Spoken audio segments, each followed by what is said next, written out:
ಚಿಂದಿ ಉಡಾಯಿಸೋ ಖಾರ ಬಣ್ಣ ರುಚಿಯನ್ನು ನೀಡುತ್ತದೆ. ಮೆಣಸಿನ ಪುಡಿ ಚಿಂದಿ ಉಡಾಯಿಸೋ ಖಾರ ಬಣ್ಣ ರುಚಿ. ಕೇಂದ್ರ ಸಂಪುಟ ಸಭೆಯನ್ನು ಕರೆದಿದ್ದಾರೆ ಪ್ರಧಾನಿ ಮೋದಿ. ಬೆಳಗ್ಗೆ 11 ಗಂಟೆಗೆ ಈ ಕ್ಯಾಬಿನೆಟ್ ಮೀಟಿಂಗ್ ನಡೆಯುತ್ತೆ. ಪಹಲ್ಗಾಮ್ ದಾಳಿಯ ನಂತರ ಮೊದಲ ಕ್ಯಾಬಿನೆಟ್ ಮೀಟಿಂಗ್ ಇದು. ಬಹಳ ಮಹತ್ವ ಪಡ್ಕೊಳ್ತಾ ಇದೆ. ಇವತ್ತು ಸತತವಾಗಿ 4 ಮಹತ್ವದ ಸಭೆಯನ್ನ ಪ್ರಧಾನಿ ನಡೆಸ್ತಾರೆ. ಇಂದಿನ ಸಭೆಗಳಲ್ಲಿ ಅಂತಿಮ ನಿರ್ಧಾರವನ್ನು ಕೈಗೊಳ್ಳುವಂತ ಸಾಧ್ಯತೆಗಳು ಇದೆ. ಸೊ ಇವತ್ತು ಎಲ್ಲರ ನಿಲುವುಗಳು ನಿರ್ಧಾರಗಳಿಗೆ ಏನಿರುತ್ತೆ ಅದನ್ನು ಚರ್ಚೆ ಮಾಡಬೇಕಾಗತ್ತೆ. ಸಹಜವಾಗಿ ಇಂಥ ಪರಿಸ್ಥಿತಿಯಲ್ಲಿ ಎಲ್ಲರೂ ಒಗ್ಗಟ್ಟಾಗಿರ್ಬೇಕಾಗತ್ತೆ. ಸರ್ವಪಕ್ಷ ಸಭೆ ಕರೀರಿ ಅಂತೆಲ್ಲ ಹೇಳಿದ್ರು. ಆಮೇಲೆ ತುರ್ತು ಅಧಿವೇಶನ ಕರೀರಿ ಅಂತಲೂ ಕೂಡ ಹೇಳಿದ್ರು. ಬಟ್ ಈಗ ಸಚಿವ ಸಂಪುಟ ಸಭೆಯನ್ನು ಕರೆದಿರಲಾಗಿದೆ. 11 ಗಂಟೆಗೆ ಈ ಸಚಿವ ಸಂಪುಟ ಸಭೆ ನಡೆಯುತ್ತೆ.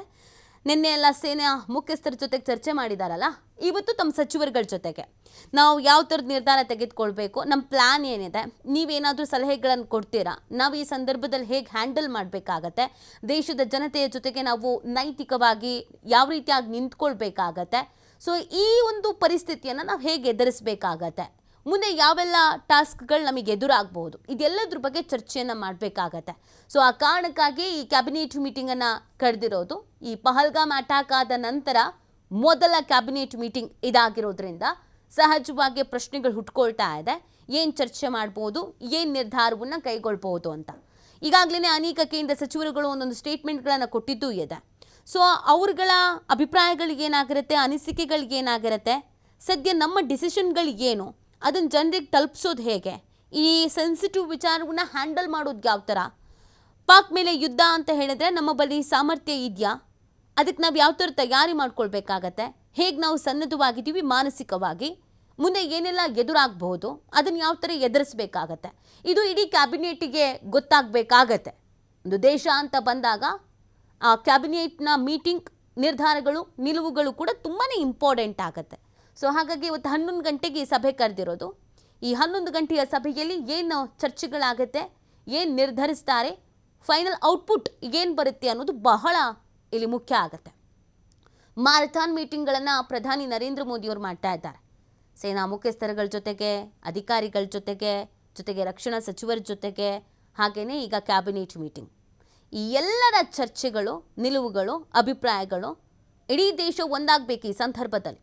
ಹಾಗಾಗಿ ಯಾವ ಥರದ ನಿರ್ಧಾರಗಳನ್ನು, ನಿಲುವುಗಳನ್ನು ತೆಗೆದುಕೊಳ್ಬೇಕು ಅನ್ನೋದ್ರ ಬಗ್ಗೆ ಚರ್ಚೆ ಮಾಡಿ ನಿರ್ಧರಿಸಲಾಗುತ್ತೆ. ಕ್ಷಣ ಕ್ಷಣಕ್ಕೂ ಕುತೂಹಲ, ಭಾರತದ ನಡೆ ಏನಾಗಿರುತ್ತೆ ಅಂತ. ಇಡೀ ಭಾರತದ ಪ್ರಜೆಗಳು ಹೇಳ್ತಿರೋದು ಒಂದೇ, ಯುದ್ಧ ಆಗಲಿ. ಪದೇ ಪದೇ ಪಾಕಿಸ್ತಾನ ಕಾಲು ಕೆರ್ಕೊಂಡು ಬರ್ತಾನೇ ಇದೆ. ಒಂದು ತಕ್ಕ ಉತ್ತರ ಕೊಡಬೇಕು. ಪಹಲ್ಗಾಮ್ನಲ್ಲಿ ಹಿಂದೂಗಳ ಹತ್ಯಾಕಾಂಡ ಆಯ್ತಲ್ಲ, ಅದಕ್ಕೆ ನಾವು ರಿವೆಂಜ್ ತೀರಿಸ್ಕೊಳ್ಬೇಕು.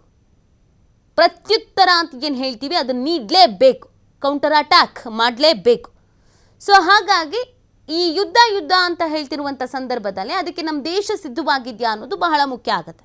ಅಂದರೆ ಆರ್ಥಿಕವಾಗಿ ನಾವು ನೋಡಬೇಕಾಗತ್ತೆ, ಅಕ್ಕಪಕ್ಕದ ರಾಷ್ಟ್ರಗಳ ನಿಲುವುಗಳ ಬಗ್ಗೆ ನಾವು ನೋಡ್ಕೊಳ್ಬೇಕಾಗತ್ತೆ, ವಿಶ್ವಸಂಸ್ಥೆಯ ನಿಲುವುಗಳ ಬಗ್ಗೆ ನಾವು ನೋಡ್ಕೊಳ್ಬೇಕಾಗತ್ತೆ, ನಮ್ಮಲ್ಲಿ ಸಾಮರ್ಥ್ಯ ಹೇಗಿದೆ ಅನ್ನೋದನ್ನು ನೋಡ್ಕೊಳ್ಬೇಕಾಗತ್ತೆ, ಸೇನಾ ಬಲ ಹೇಗಿದೆ, ಸೇನೆಗ ಸದ್ಯದ ಸಿಚುವೇಶನ್ ಯಾವ ರೀತಿ ಆಗಿದೆ, ಮಾನಸಿಕವಾಗಿ ನಮ್ಮ ಪಡೆಗಳು ಸಿದ್ಧವಾಗಿದ್ದಾರಾ, ಎಲ್ಲವೂ ಕೂಡ ತಿಳ್ಕೊಳ್ಬೇಕಾಗತ್ತೆ. ನೆನ್ನೆ ಕಂಪ್ಲೀಟಾಗಿ ಅದ್ರ ಬಗ್ಗೆ ಮಾಹಿತಿ ಪಡ್ಕೊಂಡಿದ್ದಾರೆ 3 ಸೇನಾ ಮುಖ್ಯಸ್ಥರ ಜೊತೆಗೆ ಮಾತಾಡಿ. ಹಾಗಾಗಿ ಇವತ್ತು ಕ್ಯಾಬಿನೆಟ್ ಮೀಟಿಂಗ್ನಲ್ಲಿ ಅದ್ರ ಬಗ್ಗೆ ಚರ್ಚೆ ಆಗುತ್ತೆ. ನಂತರ ಕೊನೆಗೇನು ಡಿಸಿಷನ್ ಹೇಳ್ತಾರೆ ಅನ್ನೋದು ಬಹಳ ಇಂಪಾರ್ಟೆಂಟ್.